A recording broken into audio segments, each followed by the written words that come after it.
안녕하세요. 빈누샤워입니다. 하우이 테스트는 무엇인지 어떠한 조건들이 있는지와 이더리움 XRP 그리고 유니스왑과 같은 디지털 자산에 어떻게 적용될 수 있는지에 대해 이야기해보겠습니다. 암호화폐 투자자든 블록체인에 관심 있는 분이든 오늘의 내용은 여러분에게 꼭 필요한 정보일 거예요. 우선 하우이 테스트가 무엇인지부터 살펴보겠습니다.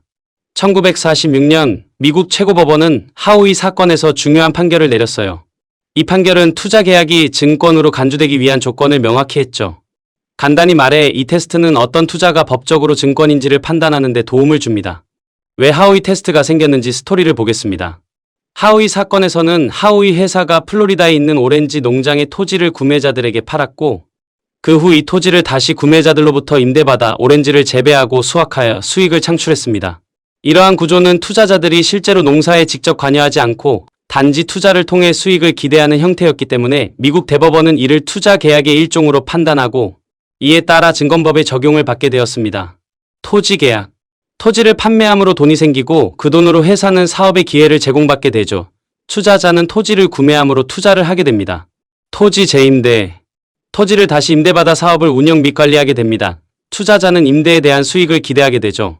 수확. 회사는 수확한 오렌지를 통해 수익을 얻습니다. 투자자는 회사가 얻은 수익으로부터 임대료 혹은 판매 수수료를 받죠. 토지를 임대해주고 그 위에서 사업을 하여 수익을 얻는 활동으로 회사와 투자자는 공동의 기업으로 됩니다. 하우이 테스트 조건 4가지를 보겠습니다. 투자 계약 또는 거래, 여기서는 돈이나 다른 가치 있는 자산을 투자하는 거래를 말합니다. 공동 기업, 여러 투자자들이 모여 수익을 창출하기 위해 함께 노력하는 것을 의미해요. 수익에 대한 기대, 투자자들은 투자로부터 어느 정도의 수익을 기대하고 있죠. 타인의 노력에 의한 수익, 여기서 중요한 것은 이 수익이 투자자 자신이 아닌 다른 사람들의 노력으로 인해 발생한다는 점입니다. 자, 여기서 그렇다면 비트코인, 이더리움, 리플, 유니스왑과 같은 디지털 자산도 증권일 수 있을까요? 바로 이 질문에 답하기 위해 하우이 테스트를 사용할 수 있습니다. 이제 이 4가지 기준을 다양한 디지털 자산에 적용해 보겠습니다. 적용 기준은 제가 최대한 객관적으로 이야기하려고 노력하였으나 아무래도 제 생각이 들어가다 보니 주관적인 생각이 들어갔을 수 있습니다. 조금은 염려하여 봐주시길 바랍니다. 이더리움. 투자 계약 또는 거래. 이더리움 구매는 명백한 투자 거래입니다. 공동기업. 이더리움은 전 세계 개발자, 채굴자, 사용자들의 노력으로 구성된 네트워크입니다. 수익에 대한 기대. 많은 투자자들이 이더리움 가치 상승을 기대합니다. 타인의 노력에 의한 수익, 네트워크의 유지와 개발은 다른 사람들의 노력에 의존합니다. XRP. 투자 계약 또는 거래. XRP 구매는 투자 거래에 해당합니다. 공동기업. XRP는 리플 네트워크의 성공에 크게 의존합니다. 이는 더 명확한 공동기업의 예입니다. 수익에 대한 기대. 투자자들은 XRP의 가치 상승을 기대합니다. 타인의 노력에 의한 수익, 리플 회사의 활동과 네트워크 개발이 XRP 가치에 직접적인 영향을 미칩니다. 유니스왑.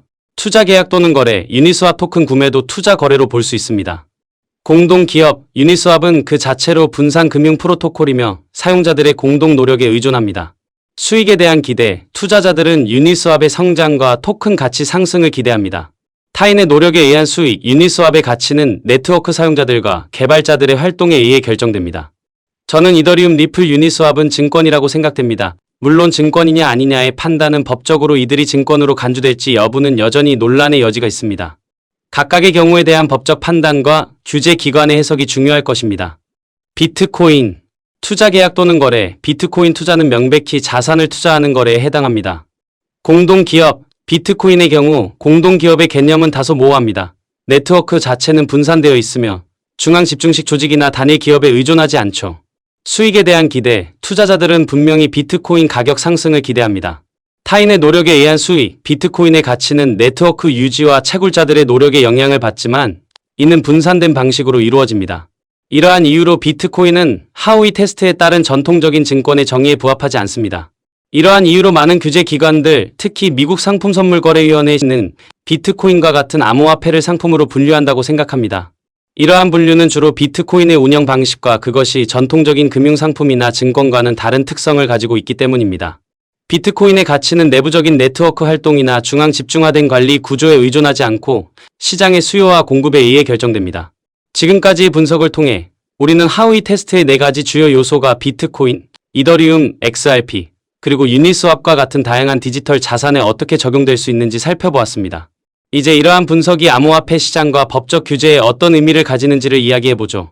첫째, 암호화폐의 법적 분류는 그 자산의 성격 사용 사례, 그리고 네트워크의 구조에 크게 의존합니다.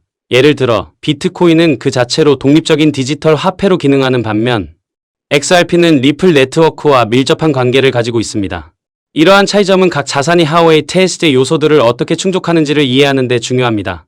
둘째, 현재 디지털 자산의 법적 지위는 변화하고 있으며 이는 투자자와 시장 참여자에게 중대한 영향을 미칠 수 있습니다.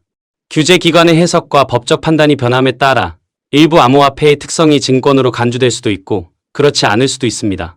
이는 투자 전략과 시장의 투명성에 직접적인 영향을 미칩니다. 셋째, 이러한 법적 불확실성은 블록체인 기술과 암호화폐 산업의 미래 발전에 중요한 도전 과제로 작용합니다. 규제의 명확성은 혁신과 투자를 촉진할 수 있으며 블록체인 기술의 잠재력을 최대한 활용하는 데 필수적입니다. 마지막으로 투자자 여러분에게 조언드리고자 합니다. 암호화폐에 투자할 때는 단순히 시장 동향이나 가격 변동에만 주의를 기울이는 것이 아니라 각 자산의 법적 지위와 이에 따른 잠재적 영향을 면밀히 고려해야 합니다. 이는 여러분의 투자 결정에 중요한 차이를 만들어낼 수 있습니다. 오늘의 내용이 디지털 자산에 대한 여러분의 이해를 돕고 앞으로의 투자 결정에 도움이 되길 바랍니다. 암호화폐와 블록체인 세계는 끊임없이 발전하고 있으며 이에 발맞춰 지식을 공부하는 것이 중요합니다. 다음 시간에도 또 다른 유익한 주제로 여러분을 찾아뵙겠습니다. 오늘도 시청해주셔서 감사합니다.